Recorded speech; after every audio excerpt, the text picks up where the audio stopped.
Assalamualaikum warahmatullahi wabarakatuh. Hari ini kami akan mempresentasikan sejarah bab eksploitasi manusia dan agraria. Sebelum mempresentasikan, saya akan menyebutkan anggota kelompok, yaitu Arsefa Zenobia, Irfan Syamil, dan Muhammad Bintang Putra. Eksploitasi manusia. Eksploitasi manusia adalah pengerahan tenaga manusia yang diwarnai tipu daya, ketidakadilan, dan kesewenang-wenangan yang mereka alami di perkebunan itu. Para pribumi diwajibkan bekerja dari pagi hingga sore dengan membuka lahan. Upah, tempat tinggal, dan makan yang diberikan masih jauh dari kata layak.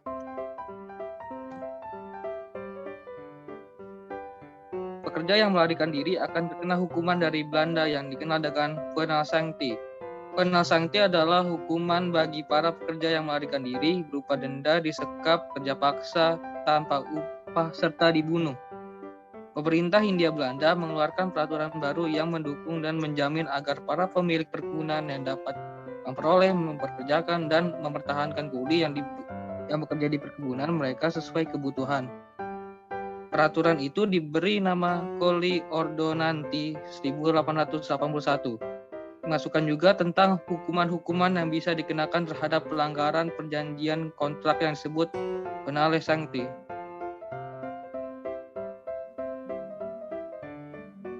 Eksploitasi agraria. Eksploitasi agraria tampak dalam masifnya penggunaan lahan, baik lahan produktif yang telah dikerjakan rakyat maupun lahan kosong untuk dijadikan perkebunan dan pertambangan. Tujuan utama dari eksploitasi agraria adalah memaksimalkan penggunaan lahan-lahan produktif di Indonesia dengan melakukan pembukaan lahan kosong untuk perkebunan dan pertambangan yang dikerjakan oleh pribumi.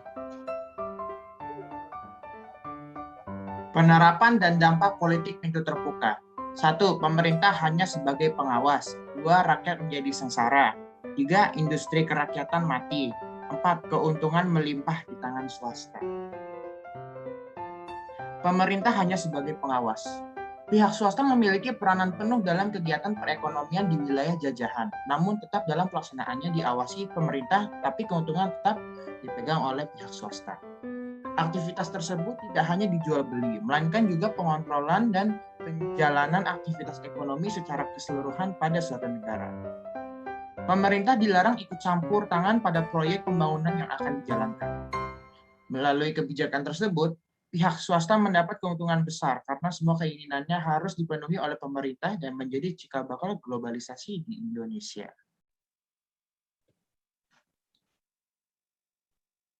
Rakyat menjadi sengsara.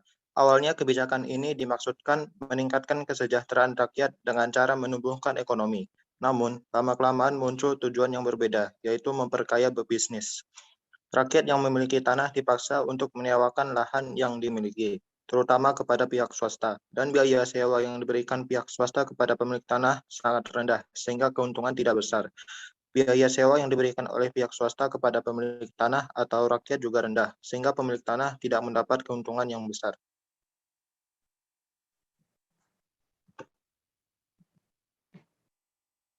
Industri kerakyatan mati. Sebagian besar penduduk lebih memilih bekerja di pabrik atau perusahaan swasta kolonial dibandingkan dengan mengolah usaha sendiri. Hal ini terjadi karena pihak swasta menguasai arus ekonomi, sehingga sangat sulit untuk membangun bisnis pada masa-masa ini sebagai seorang pribumi, sehingga kekayaan yang dimiliki oleh rakyat pun segera perlahan mati, karena usaha mereka tidak berkembang.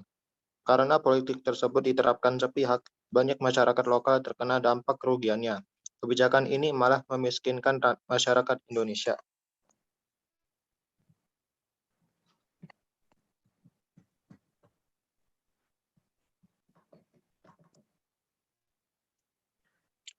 Keuntungan melimpah di tangan swasta. Pihak swasta yang sejak awal diuntungkan dengan adanya perjanjian ini tentunya mendapatkan keuntungan yang besar. Ditambah mereka juga dapat mengendalikan perekonomian di suatu wilayah yang luas. Dampaknya kekayaan pihak swasta terus meningkat dari hasil perkebunan dan eksploitasi SDA Indonesia. Sedangkan pemerintahan Indonesia hanya bisa terus menyumbangkan keuntungan dan hasil perkebunan kepada kolonial karena merekalah yang menguasai arus ekonomi pada saat itu. Sekian presentasi dari kami. Kurang lebihnya mohon maaf. Wassalamualaikum warahmatullahi wabarakatuh.